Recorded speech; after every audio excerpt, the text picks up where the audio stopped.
Before the Rings of Power, there were the Silmarils. Before Sauron, there was his master Morgoth. Before Aragorn and Arwen, there was Beren and Luthien. Join us as we explore Tolkien and all the ages of Middle-earth with your hosts from theOneRing.com, Jonathan Watson and Michael Grumbine. Hey, welcome everybody to this Hello. episode of Exploring Tolkien with me, Jonathan Watson, and him, Michael Grumbine. He's waving for all you people on audio. Yes, great, fantastic audio. Well, it's fine. We split it between YouTube and here, and the views are definitely get a lot more downloads ultimately than we get long term than we get views on YouTube. Well, it depends on the video. If we put Rings of Power in the title, then boom, we get a ton of views apparently. Yeah, I'm feeling a little like Aldarion about that, I have to admit, which is like, if I know that people want it, it makes me not want to do it. So think of it as we're getting those people, we're getting them to watch real Tolkien fans talk Tolkien, not the Rings of Power long term, because they'll subscribe and then they'll see that video that piques their interest in, who knows, in the Mariner's Wife, Aldarion and Aramis. This is our third episode going into that. And it's the gateway drug. It is that it's scratching the itch that you didn't know you had. I agree with you. There's just a little bit of the element of the pander stone in this, and so I resist sometimes, but other times, it is the thing that is being talked about with regard to Tolkien. Right. So we can use it to draw people to good stuff. Right. Yes, absolutely. I agree. And if we want to draw people to good stuff, please give us a review on Apple Podcasts, and you can completely ignore Google Podcasts because they're shutting it down. Right. So anyway, Apple Podcasts, Spotify, we'd really appreciate that. That tells more people that there's a great podcast to listen to with Tolkien fans, with great members too in our membership community, which you can get to by going to theoneRing.com/members. We've got some great thoughts. We like the freeloaders, but our members are the best. That's true. 100%. And we got some great thoughts. Particularly, Harrison put together some interesting information. Last week, we talked about is there an autobiographical notion, or was Tolkien writing what he knew based on his relationship with his family and his wife? Like, is there something in there? And there always is in some way, but how much of that is in there? And so he kind of looked it up and had some thoughts about that, about how Tolkien and Edith related, and how Tolkien related to folks like C.S. Lewis, and how Edith related to Tolkien based on his relationship with C.S. Lewis. So there's some interesting stuff in there. We're going to talk about that. And then we're also going to take a look at, in our extended podcast, just go to theoneRing.com/member, $4 a month, guys. It's free for the first month. We've gotten a few this week, and we're always happy to get more. The Discord chat is growing. So head over there. We're also going to talk about how it seems that Tolkien writes more from an omniscient perspective from Arendis. Mandy made this interesting point in this. She read the whole thing. Like, we hear more about Arendis's thoughts than Aldarion's thoughts. And so we'll see if do we think that's true or not, or we'll kind of like dive into that a little bit. So if you want to hear more, it's about 15-20 minutes longer usually, our extended podcast. Just go to theoneRing.com/member, become a member. You can get it in your podcast app on your phones. Or you can see it in our members only YouTube section, which you can get to by just becoming a member. So I like that observation. Yep, it's good. It'll be a good discussion. But don't talk about it now. Must be silent. Stay on target. Stay on target. So let's jump into it. Because Harrison in our Discord chat, he made those. He looked into that autobiographical nature of the whole idea of Aldarion and Arendis and the relationship they had. And we talked about where this came from. I decided to do some research, so I got my big old books out. I don't think there are Kindle versions of this yet, so I can't do a nice quick search through the entire text of the book. But for all you listeners, he's holding up the Tolkien. Thank you. See, this whole audio video thing is still hard for me. I don't know how do we get by in life? Okay, so the companion and guide, Tolkien companion and guide, the chronology and the reader's guide. I use both of these here because in the chronology, we learn when Tolkien wrote it, but we also learned from Tom Shippey in The Road to Middle-earth that there's a similarity. He pointed out to this, and I don't think we'll get to this part yet in the book here. It'll be probably next week, where Arendis says to Aldarion, right, that the bleating of sheep is sweeter to her ears than the mewing of gulls. And this reminded him, because Tom Shippey, right, one of the preeminent Tolkien scholars, wrote J.R. Tolkien, author of the century. He wrote The Road to Middle Earth. Did he write something else? I'm sure he's written. He's written a number of things, but he is easily one of the top 2 or 3 Tolkien scholars in the world. So that's in his cap for sure too. That's a gold star. Yeah. So in this story, it's also from the Prose Edda by Snorri Sturluson, and this is the same thing that inspired Tolkien to come up with like the Children of Húrin. The story of Kullervo, I believe in that, is very similar. So there was an inspiration there, right?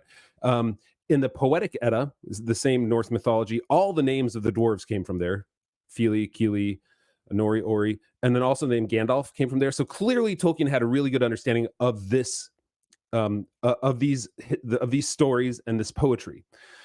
And so there is the story in the Prose Edda of the sea god Njord and Skatha, the daughter of the mountain giant. They were obliged to marry, and they tried taking turns to live in each other's homes, one in the sea, one in the mountains.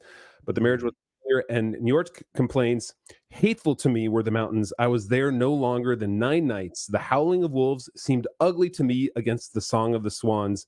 And Skatha replies with a complaint about the noise of the sea mews. So I thought, oh, well, I'm sure Tolkien thought about that when he wrote this here. There's like, he knew that too well to say that's just a coincidence that even that phrase, the mewing of the gulls. So yeah, that's where that's nice. Write this. But if Tom Shippey makes that point, I would say that he probably has enough to say, like, if he's going to publish this, there's some confidence behind that as a point of inspiration for Tolkien.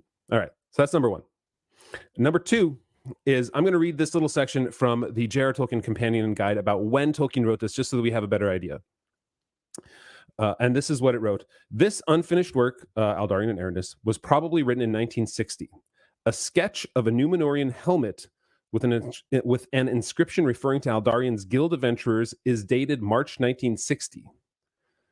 A redrawn version was reproduced on the dust jacket of the first British and American editions of Unfinished Tales. So this was actually from the Guild of Adventurers, a sketch of Númenórean helmet with the inscription referring to Aldarion's Guild of Adventurers. Right there, what you can see on the screen for all those you look. That's what looking. It is very colorful and very odd looking. Not practical. It's ornamental. It's highly ornamental. From a fighting perspective, this is not something that was made to fight in, but it looks like some strange sea creature, actually. I will try and remember to put a link to the image of the helmet in the show notes. So I'm writing a note for myself so that the folks listening can just click on the show notes, look for the link, and I'll upload it to the website so you can take a look. All right, so that's point number 1. Point number 2. Well, can I just say about point number 1? I really appreciate that, because I did not realize that helmet was a sketch from the Guild of Adventurers. Yeah, me neither. I didn't. Which is awesome, because I've never liked that helmet, and I felt a little guilty about not liking that helmet. And now I know it belongs to the murder hobos inside in Tolkien's Numenor, and so this all fits. It's great. I'm happy with it. All right. Then he wrote that. Then they make this point in the J.R. Tolkien Companion Guide. Tolkien began but left unfinished 5 sometimes contradictory texts, which, as he wrote, tended to move from analytic plot outlines to full narrative. The 5th text, which extends for some 60 manuscript pages, has the title The Shadow of the Shadow, The Tale of the Mariner's Wife, and The Tale of Queen Shepherdess. The Shadow of the Shadow. That's like... the shadow would be Sauron. The shadow of the shadow would be perhaps the discontent, the sowing of seeds, right? Is that the shadow that's being cast right there? Anyway, that's a really interesting title. Maybe we'll talk about that more too. All right, 3rd paragraph, last section from this book. A typescript was made from this, and at some time after January 1965, Tolkien began a new typescript filling out the schematic beginning, but abandoned it after only 2 pages. This has the title Indis y Kiramo, The Mariner's Wife, A Tale of Ancient Numenor, which tells of the first rumor of the shadow. Tolkien made a few notes and wrote some unconnected fragments of text for the unwritten part of the story, mainly concerning Ankali in later life. And I think we'll get to that once we hear the, what was that last section called? It's called the additional, see, I don't remember it. Further notes. Further notes. Yeah. Unconnected fragments of text for the unwritten part of the story, mainly concerning Ankali in later life, but little more about Aldarion and Arendis. Christopher Tolkien notes that the work needed a considerable amount of editorial rehandling to prepare it for publication. So making it readable was Christopher Tolkien's job for most of what we get in the Histories of Middle-earth too. Yeah, and that was his life's work. I mean, just piecing these things together and putting it in a way which made sense, because obviously Tolkien's style was very much like seeds scattered in a field where ideas would pop up in different places and, zoom out, and at a certain distance, after a certain amount of growth, you could call it all a single field, but until then, it's these ideas popping up all over the place. And that section, which you reference, is called the further course of the narrative. Further course of the narrative, yeah. And we're going to get to that in two more episodes. So from now.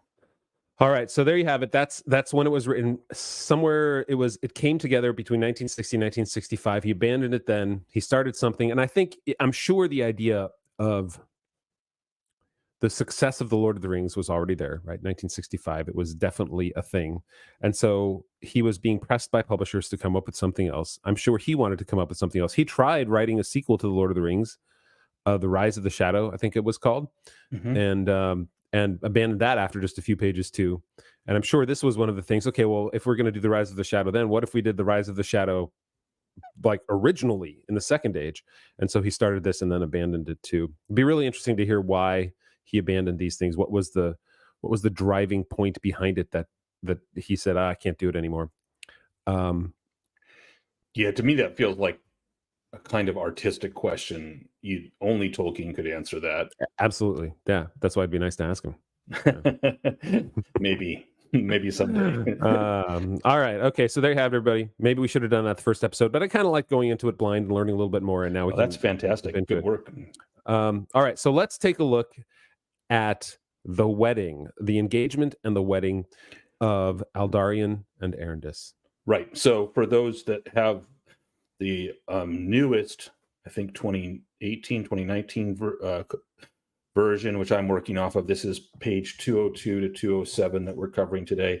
And it is during the betrothal. We're picking up where we left off. So starts with they're betrothed, but it's dragging out. It's dragging on. And so they haven't actually had the wedding. And then we're going to finish today with the wedding, which takes up a couple pages of the text.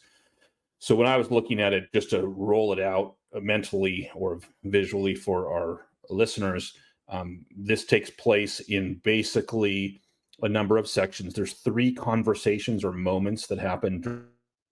One moment followed by 2 conversations that Aldarion has, one with his father, Tar Meneldur, and one with Arendis. And then following those 3 moments, 2 conversations, he goes on a 6-year voyage, comes back from the voyage and has a heart-to-heart with Arendis, where basically he says, I won't blame you if you leave me, because he realizes how much he sucks in what he does, in what he's done to her. And this, we did mention one aspect of this, which is the frostbitten and withered branch that they always tie to ships when they're sailing out, and that always stays fresh from the ocean spray, but for the first time ever referenced, it has died. So she does not reject him, and so that leads us to the final section of this reading tonight, which is the wedding itself. And the wedding is much focused. They give 1 paragraph to the wedding with regard to the Númenóreans, and then they talk for nearly 2 pages about what happens with the Eldar who come into the wedding. So it is kind of interesting, Tolkien's focus, and I think that's on purpose. I think Tolkien is trying to tell us something. So let's go to the 3 moments at the beginning, which are moment number 1. I wanted to read the core passage, and this is so Aldarion and Arendis are betrothed. It's been a number of years, 3 years, I believe, right? Yeah, they said so. They were betrothed in 858 of the Second Age, and the Tolkien wrote that 3 years is considered the limit, essentially, for the time it would take to get married after being betrothed. Everyone expects a marriage within 3 years after being betrothed, and they don't do Right. it. And Right. so it's been 3 years. So it's been 3 years, and but before that, we're told more about the Guild of Murder Hobos. I mean, the Guild of Venturers, and Nice. so we're told that they really, really were tired. Two funny things. One, not so funny, is just they're sort of at wit's end because their leader hasn't gone out to sea for 15 years, and so they're kind of pushing on Aldarion. Please set up another venture out into the ocean, out into the seas. Aldarion kind of plays into that. He doesn't launch yet, but the idea is setting hold in him. Mm-hmm. And then the funny thing, which we're told, which is that, moreover, timber was become scarce in the shipyards, for Aldarion neglected the forests, and the venturers besought him to turn again to this work. So they're running out of lumber. They can't build ships. What's funny to me about this is an island nation, and apparently only Aldarion knows how to set up lumber yards. Like this massive island nation. His fire, man, he's a mover and a shaker, just like we talked about last week. He's the guy who makes things happen. And if nobody's there telling the people, let's plant the dang trees, guys, nobody apparently has the wherewithal to do it. Okay, so he's really good at that. There's a funny moment at the end of this reading, which I'm going to reference, which is Aldarion is the classic, there's that classic saying to a carpenter, everything looks like a nail. Uh-huh. So to Aldarion, everything looks like timber for his ships. I know exactly where you're going with that. I can't. Yeah, so we'll get there. All right. So, but the moment that I wanted to talk about, the first moment, is he's traveling to Arendis's home, and they've been betrothed 3 years, and everyone expects, okay, now he's going to talk about setting up the wedding. Yeah. And he's on there. And something happens. He comes up over a rise, essentially, and sees the ocean. And I'm calling attention to this because Tolkien is giving credit to Arendis's view of the battle between her and the sea. Aldarion comes over a rise, and the language Tolkien used to describe what happens to him when he sees the sea is the same kind of language that people might use to describe like love at first sight. So here's what he says. A west wind was blowing. As he came to the top of the great bluff that stood out from the land and sheltered the haven from the north, he turned and looked back over the sea. A west wind was blowing, as often at that season, beloved by those who had a mind to sail to Middle-earth. And white-crested waves marched towards the shore. Then suddenly the sea longing took him as though a great hand had been laid on his throat, and his heart hammered, and his breath stopped. He strove for the mastery, and at length turned his back and continued on his journey. And by design, he took his way through the wood where he had seen Arendis riding as one of the Eldar, now 15 years gone.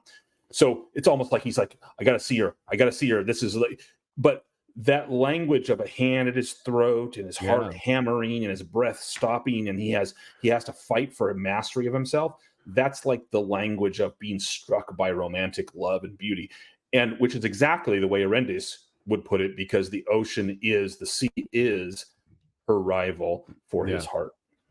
I love the line, a west wind was blowing as often at that season, beloved by those who had a mind to sail to Middle-earth, and white-crested waves marched towards the shore. And for this, when I read that, the first vision I had was of like that slow motion girl, like, swinging her head and her hair goes back and it's in the ocean. And you're like, oh, look, there's that beautiful, no, it's actually just the ocean, but it's the west wind blowing. Most of us, it would be the opposite sex that would be the one calling us forth. But no, here it's the waves of the ocean cresting, not the hair. But they are a female rival. Like yes, they have a female character. Weenen is the one that's always referenced. No talk of wedding happens, because essentially it's implied that it's because Aldarion has been hammered by the ocean and he's in love with it again, and he has to leave. So the next moment is the discussion between himself and Tar Meneldur. So, and we're actually told at the beginning of this discussion that, unlike previous times, they were at length when the next year came in, the king called him to his chamber, and they were at ease together, and the love they bore one another was no longer clouded. So in other words, things are good now between Tar Meneldur and his son, even though his son's like over the 3 years he's been betrothed. And that ends up being the point. Tar Meneldur says, hey, when am I going to get the daughter that I'm looking forward to? In other words, when her daughter-in-law, Yeah. is obviously what's being Right. implied. And then comes this very interesting back and forth. And I call it interesting because Tolkien does not seem to give us the impression, at least too strongly, that one side is right and the other is wrong. The reasons that Aldarion gives his father for going to the ocean have a logic to them. They're not terrible things. They're not like, oh yeah, I've just been mastered and I can't help myself. And I mean, he does say something like that, but he gives reasons. And he says, his father uses leaning back on the sea as a woman theme. His father says, you are betrothed, and by the laws of Numenor and the right ways of the Eldar and the Edain, a man shall not have two wives. You cannot wed the sea, for you are affianced, which is a word that I understand, but I've never recalled say out loud seeing before, or using before. You are affianced to Erendis. Then Eldarion's heart was hardened, for these words recalled his speech with Erendis as they passed through Emeria, and he thought, but untruly, that she had consulted with his father. So he goes into the paranoid mode. It was ever his mood, if he thought that others combined to urge him on some path of their choosing, to turn away from it. And that was what I was referencing about the Rings of Power. It's like I there's a little bit of me in that. Like, if I feel like everyone wants you to talk about Rings of Power, I'm like, no, I don't want to talk about Rings of Power now. It's like when your kids come up to you and they're outside asking you to do something, you're like, no, you're not allowed to, because all of you have some sort of ulterior motive and it's probably not good for you. So we should stop doing it on here. And but here's the reason that Eldarion actually gives. Smiths may smithy and horsemen ride and miners delve when they are betrothed, said he. Therefore, why may not mariners sail? I mean, look, that's not a bad argument. He is a mariner. I mean, that's what he's, and he hasn't sailed for 15 years. So, but is he a mariner? That's not what his father says, right? His father says, like, you're let me get this right. It's above this, isn't it? It's right below is right below it. Okay, yeah. The king's heir is not a mariner by trade, nor is he under necessity.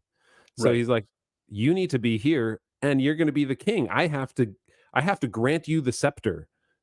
I'm not going to die and just leave it to him. I have to grant it to you. And when you're gone, that doesn't happen. Like the line of Numenor won't properly be passed. Right. He's pointing out that you may love the ocean, but that's not your responsibility. Your responsibility is other, and it's here.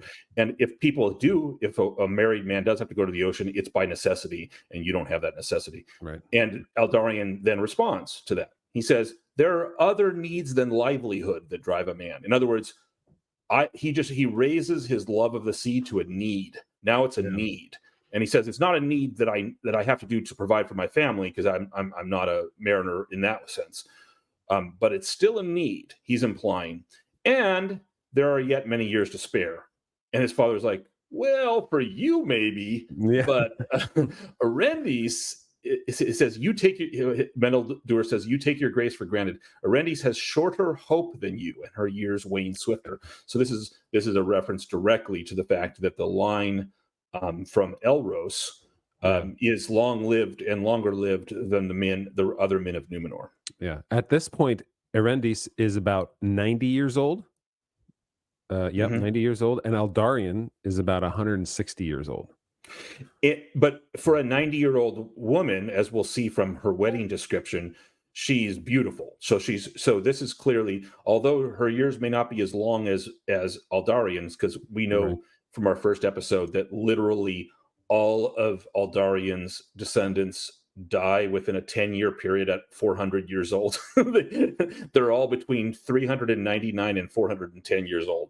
Literally every single one of them lives. So he's got a 400-year lifespan ahead of him. And well, ahead of him, I guess he has 240 years left. And but she clearly doesn't have that much, even though to us 90 years old seems like she's old, but she's clearly not. Yeah, essentially he is born almost 100 years before her, and he dies 100 years after her. So she has literally half his lifespan. Half his life. Yeah. Yeah. So and then his father says, so his father's saying, no, you don't have that many years. You take your grace for granted. And then Eldarion uses a time argument. She's like, well, when I was pursuing her, she held me off for 12 years. I'm not even looking for a third of that. So what he's implying there is, I got to go to the ocean and I'll be back in 4 years or less. Yeah. It's like, your track record is not so good, Al. Yeah, exactly. It's like, I don't think anybody at that point is going to believe him. It's like, I'm only going to be gone 2 years. No. It's fine. And then his father's comeback is a line. And so this is like a back and forth. This is like a debate about marriage. And it really boils down to a very modern conceit, actually, which is I can marry when I wish, is the modern conceit. Versus his father's view is and we see it with the royals, like for those of you who've watched, The Crown or Victoria or anything, their life is not their own. And his father says to him, she was not then betrothed, said Meneldur, but neither of you are now free. And if she held back, I doubt not that it was in fear of what seems now likely to befall if you cannot master yourself. So he's kind of like poking him like, hey, you're not free. You have a responsibility to the kingdom and to her. And she was scared about this moment because it looks like you can't master yourself in the face of the sea. And you are beholden. He finishes, you are beholden as I judge. Now, those words coming from the king have more weight than if a rando said it to you or a friend, merely a friend. So then Eldarion gets angry and basically implies that his father is trying to parlay on behalf of Erendis, which Tolkien has told us is incorrect, but that's what Eldarion thinks. And so he says, I'm going to go have this conversation with her. So he does.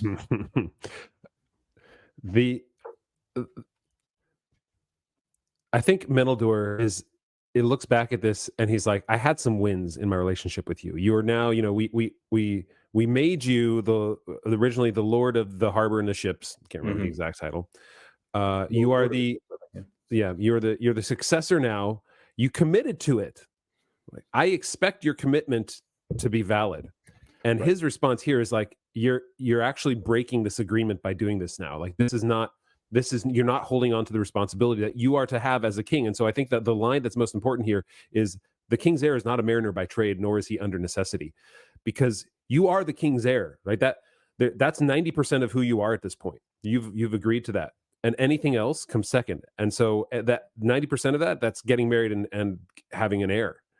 And that's where I think you said, neither of them is right. I think Meneldur is really more still here in the right. I think the fieriness of Eldarion's personality still comes through in this here, is that he's unable to separate what his father says that he holds ill against him from what Erendis might have said. And to anything that keeps him from the sea, anything that does that, there's ill intent in that.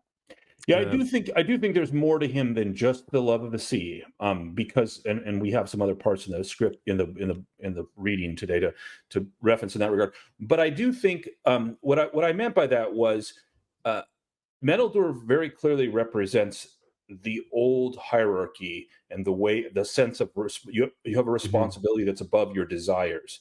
I mean, if this was a 1980s movie, they would, Eldarion would be like out with the boombox in front of her house, playing Footloose. Okay. And so, because what's celebrated in the modern world is do what you want, Nobody puts baby in a corner. I know I'm mixing I'm throwing it. Your movie references are references all over the place. But may the force be with you. We'll disturb them. No, but I'm talking about like from a love story situation. Like the final law that cannot be broken in the modern mind with love and weddings is whatever the people who are in love want. That's what's right. But here we're shown that vision, like, because what Eldarion wants is he wants Erendis, but on his own terms. He wants to have the ocean and have her. And what Meneldur is showing is standing for here is the responsibility. It's love and responsibility, not just love and whatever you feel like doing and spending your days doing, which is on a ship. And it's not whatever he feels like doing. For him, it's the, like you said earlier, it's the love of the sea. It's his mistress. And that's what calls to him. And so I think when he goes into Erendis, she thought he was gonna, come there and propose or say love the wedding. He finally says that he agrees to it. He says, it shall be now. It shall be before this year is done. And I can see him getting all excited, and he's starting to, like, his eyes gaze off in the distance, and he's having these visions. And then he says, and then I will fit out such a ship as the venturers made never yet, a queen's house on the water, and you shall sail with me, Erendis, under the grace of the valor of Yavanna and Orome, whom you love. You shall sail to lands where I shall show you such woods as you have never seen, where even now the Eldar sing, or forests wider than Numenor, free and wild since the beginning of days, where you still may hear the great horn of Orome the Lord. He's like got these great visions, right? He's like, the two loves of my life together in the same place. This is perfect. This is great. And then she says, nay, Eldarion. But Erendis wept. That's so brutal. Like, I know the feeling that he has, where, like, you have all these things, and then somebody's like, no, that's a dumb idea. And you're like, wow, crash and burn. You just, like, the heart is ripped out of you. The passion is, the fire there is, it's just doused, and all that's left is a smoking ember that you can't rekindle. It's hard to get that. And so, this is the moment. This is the moment where I think Tolkien makes it absolutely explicit that this is going to be the most tragic, not the most tragic, but it is going to be a tragic love's tale story, because they have a great love for each other, but they are inherently incompatible in that sense, because she says to him, and alas, if for love of you I took ship, I should not return. It is beyond my strength to endure, and out of sight of land I should die. The sea hates me, and now it is revenge that I kept you from it and yet fled from you. So we're shown Eldarion, who cannot help himself. He has this tremendous longing for the sea. And we're shown Erendis, who won't even go on a boat because she's going to die, as she says, if she does. So this is like fire and water falling in love with each other. So it's fascinating, and it does seem to be that kind of tragic love story that Tolkien is trying to build here. I like that the next line is that Eldarion was abashed, for he had spoken in heedless anger to his father, so now she spoke with love. And she didn't say, I love you, oh, you make me feel so good. Love means, her expressing love was letting him go back to the ocean. Right. Letting him go back to the sea. That was the way she loved him right there. And so from her perspective, and she was doing the right thing in order to let the man she loved go experience great things. The problem is her love language is quality time. And when he says he's gone for 2 years, it actually becomes 6. Quality time and sheep, apparently. And we'll learn it's sheep. But yes, so he said he claimed he was going to be gone for less than 4, and he comes back. Now he's got some good excuses, apparently, but at least in his own mind. But but he does. She lets him go. He hangs out for a year. I mean, like, everything with Numenorians is on a longer time frame. He's like, fine, I won't go. And it's like a year passes, another year, and then finally he goes. And he's gone for 6 years. And it says, on his return, 6 years and more passed before Eldarion returned to Numenor. He found even Almarion the Queen colder and welcome. So his mother that he has wrapped around his finger, as his father has referenced earlier, even she's cold to him. And everyone hates the Guild of the Guild of Venturers, because they think that Eldarion has done ill of Erendis, and he has. I mean, essentially, that's like, you're betrothed to be married, and the time has come to be married according to the custom of your people, and your father's made it clear it's your responsibility, and you're like, I'm going to take a year to mope, and then I'm going to go on a 6-year voyage. Think of it this way, husbands.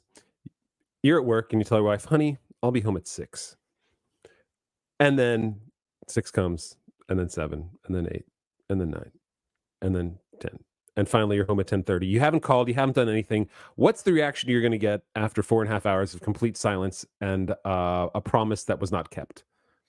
But multiply that by 4 years. Now imagine you did that over and over again. Over and over again over the last 80 years. Yeah. Not a good look for Aldarion. But he has a story of the thing that's never happened, which shows us that not only is it not a good look for Aldarion in the eyes of his mother, not only is it not a good look in the eyes of his people, not only is it not a good look in the eyes of Arendis, but it is not a good look in the eyes of the Valar. Mm-hmm. So we return to this. Tolkien uses a branch, a kind of branch from a tree, Oiolaire. Oiolaire. Oiolaire. Oiolaire. Yeah, there you go. Oiolaire. Yeah, I had to research. Is that not what I said? I thought I was. Yeah, maybe it wasn't. I just want to. So I have to correct you whether you were right or wrong. Oiolaire. So Oiolaire, which is this branch, like a 7-letter word with 2 consonants in it and 5 vowels. So you all try it yourself at home, and so where no one's mocking you. And Oiolaire is supposedly always going to be kept fresh. It's tied at the bow of the ship, and the ocean spray keeps it fresh no matter how many months you're gone, or in Aldarion's case, years. And it's never died in previous voyages. This time, the Oiolaire is supposed to be a sign of the Valar's grace and blessing.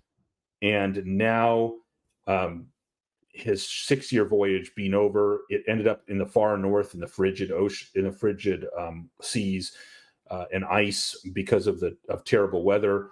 But and the Oiolaire does in fact wither and die, and for the first time ever, which I think are meant to see as the Valar, him losing the grace of the Valar with regard to that. So he tells Arendis, I won't blame you if you leave me.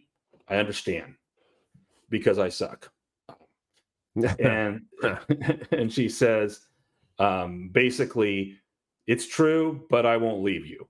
And then they get really happy, and they're like, let spring and summer now begin, and let winter not return.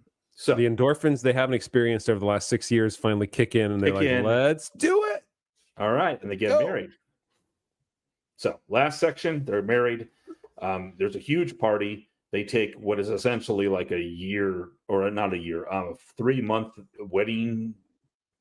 Is that how long it was? Parade. Well, it said they had the wedding in spring, and in midsummer they were in Adunier. They rode through leisure through all the Isle until midsummer day, so they kind of tour. Yep. So it's at least a couple months.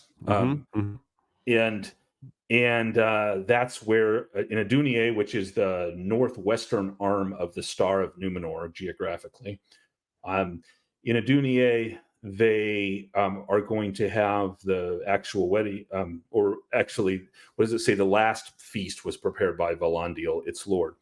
And then, so in Adunier, at this last great feast of the summer, at midsummer, they look out their window, and Aldarion points out that the elves have come. And unlike the Rings of Power, they haven't come to take their jobs. They've come nice. They've come bearing gifts.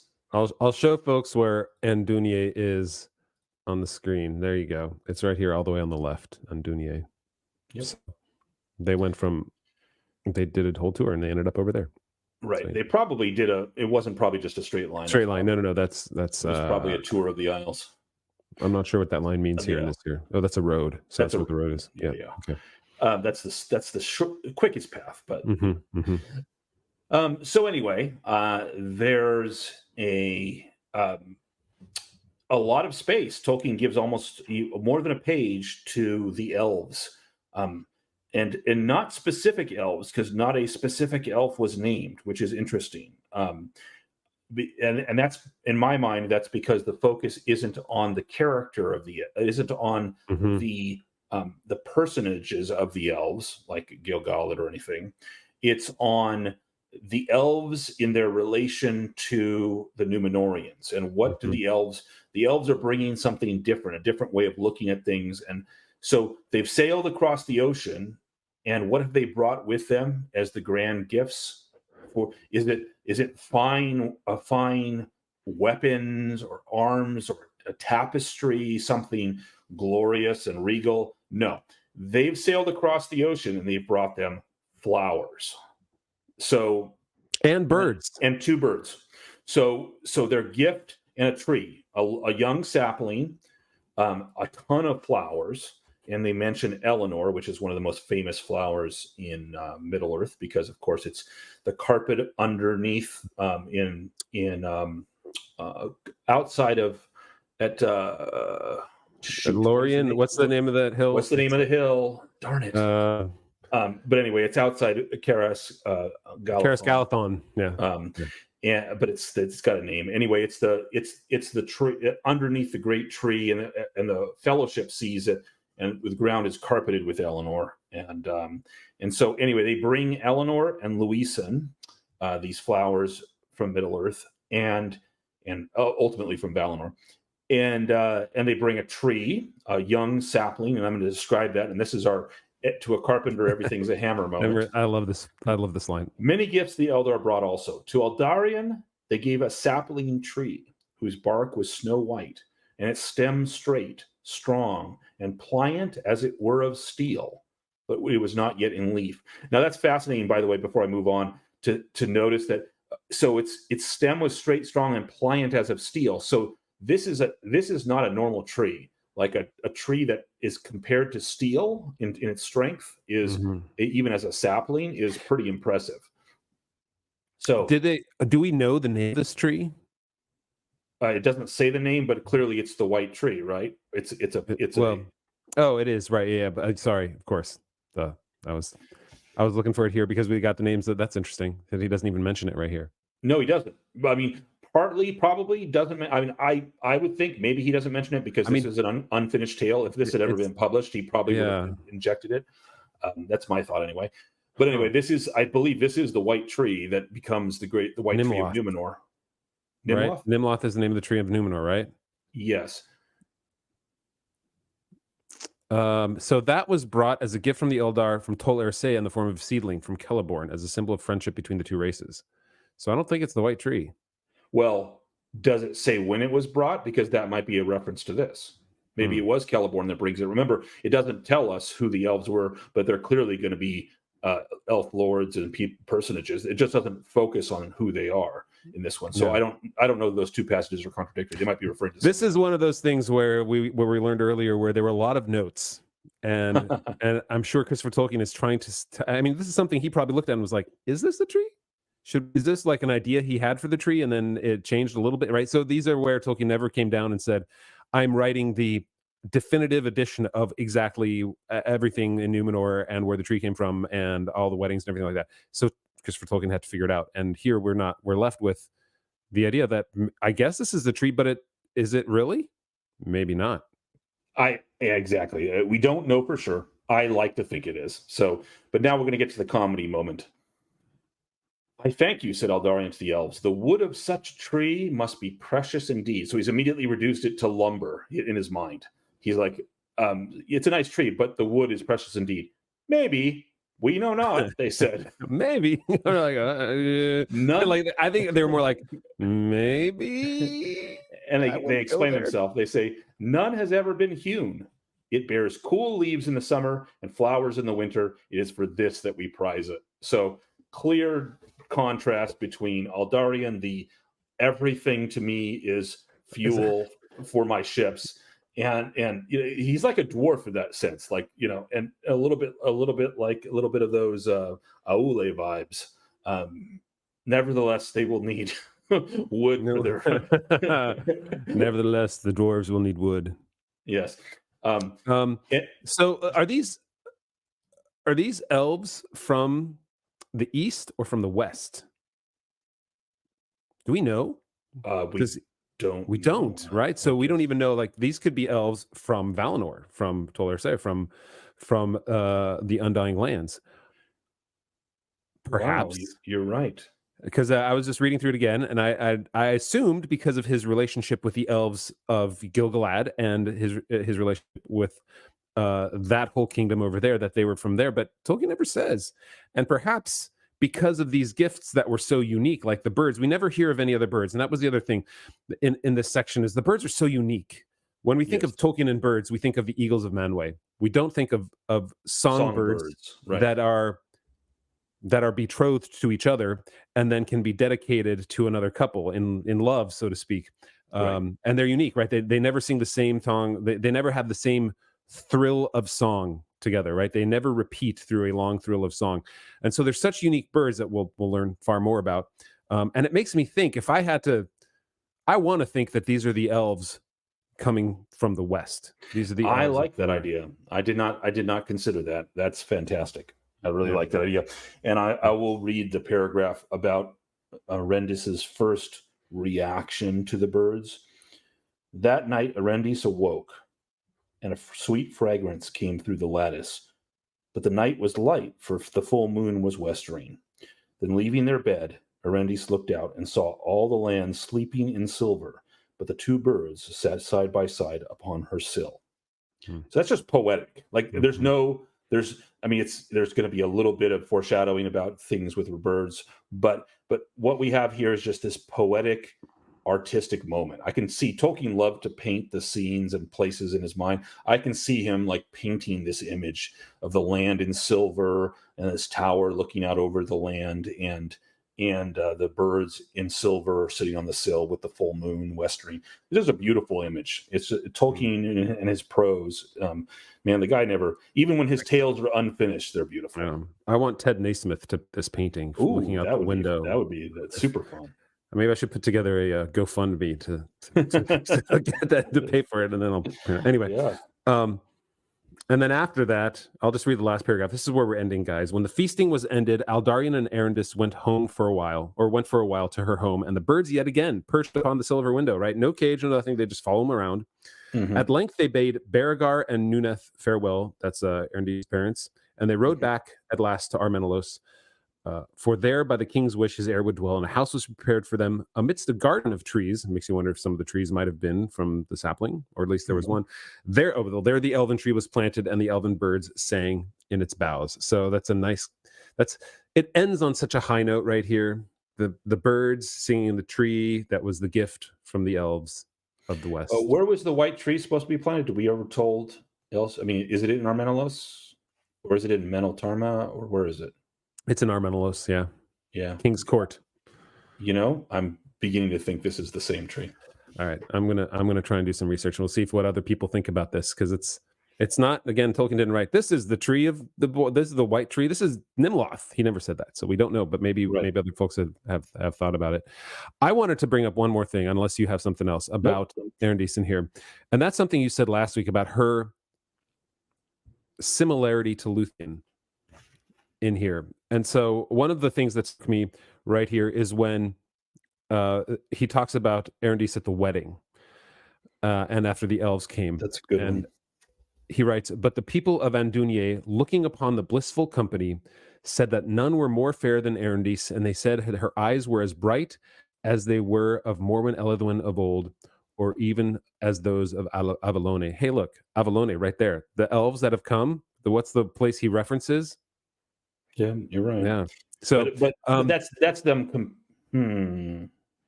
Those of Avalone. Yeah. Okay. In any case, I don't know if they're referring to those of Avalone of old, or the one, or if they're. But I'm not saying you're wrong. You could be right. Okay, so here's my point: is that earlier he says, right, she was fair. Or right here he says she was. None were more fair than Arendis, and that her eyes were as bright as were the eyes of Morwen Eladwin of old. And so I was like, okay, that sounds like how he described Luthien, with fair skin, obviously, very white, very pale, and bright eyes and dark hair. And then I in his letter 340 to his son Christopher, after Edith had passed away, his wife, he said to this, in reference to how when he first came upon her in 1917 dancing in that glade among the hemlock, small white flowers, right? That's the vision he had of her. And he wrote this: in those days her hair was raven, her skin clear, her eyes brighter than you have seen them, and she could sing and dance. And right there, the two words that he uses to describe her are fair skin and bright eyes. And here, the two words that he uses to describe Arendise are fair and bright-eyed. And I thought that seems a little bit more than a coincidence, particularly this late in his life. He wrote this. That was letter 340 was when did his wife die? It was soon after this. 71. Yes, that's right. Okay, so 5 years after this. And 71, 2 years before he passed. So I feel like and we'll talk about this more with what Harrison put up in our Discord chats about his relationship with Eden with Edith as Eldarian's relationship with Arendise. But there is a similarity that you pointed out last week, not only between Luthien and Arendise, but Luthien and Edith and Arendise and Edith. And I don't think that's a coincidence. I don't either. And the bright eyes, if you remember too from our previous reading last week, were referenced also by Eldarion, who says that the only problem he has with the diamond that he gave her is that she put it too close to her eyes, and so beauty of the diamond was dimmed by the brightness of her eyes. And so there's, I mean, this bright eye thing is a real staple for Tolkien in terms of womanly beauty, and I do think there's an autobiographical edge to it. Yeah. All right. Well, let's get into that. Let's get into our extended podcast for all of those wonderful members that we have, including our sponsors, Harrison, Adam, Lynn, and Rich. We appreciate you guys, but we appreciate all your other members too. If you are a freeloader, I hope you enjoyed this episode. You can join us on our Discord on a limited subset of channels. I'm sorry, you can't get it all, but you can get some. Just click the link below in the show notes, and or I guess below. I say that as YouTube, but click the links in the show notes where you swipe left or right or up or down in your podcast app, and you'll get there too. So it'll be the first link we put there. So you just click on that, create a Discord account. I know a lot of you who listen aren't up on Discord, but Discord is a great way to communicate easily. You can put the app on you. Once you have an account on Discord, you throw the app on, you click the link, you can download the app, you can set up your account. It's super easy. And you get used to it. It's got its own little culture around it, but it's a great way of just chatting for free, of getting people. We'll do our, I haven't done it in a couple months because, well, family issues and going to California and Pennsylvania and things that I had to do, but we'll do another in-person video session on Discord again too. So we can do all that there. Join us in Discord, guys. But we're going to start talking more about how much of this is autobiographical, how much of this really was Tolkien writing a little bit more. Because remember, and I love something I want to talk about later too, is this is prose that he wrote near the end of his life after he had written everything already, right? So this is kind of like almost a culmination piece of how, maybe that's why I like this so much, because his expertise and craft story around the cosmology and the history that he'd created is second to none in anything else he wrote when it came to prose. And I don't know how much of this is Christopher Tolkien rewriting some of it or bringing it together, but I think it's reaching a peak that he didn't even necessarily, of prose that he didn't even necessarily reach in The Lord of the Rings for much of it. So, but we get so little of this here. I mean, we get 60 pages of it, and we do not get, a full 1,000 pages from The Lord of the Rings. So, all right, guys, we're going to jump into it. We'll see you on the other side. Goodbye, freeloaders. Sorry, I know. I'm sorry. I'm sorry, guys. I have to apologize for Michael. He does it every time.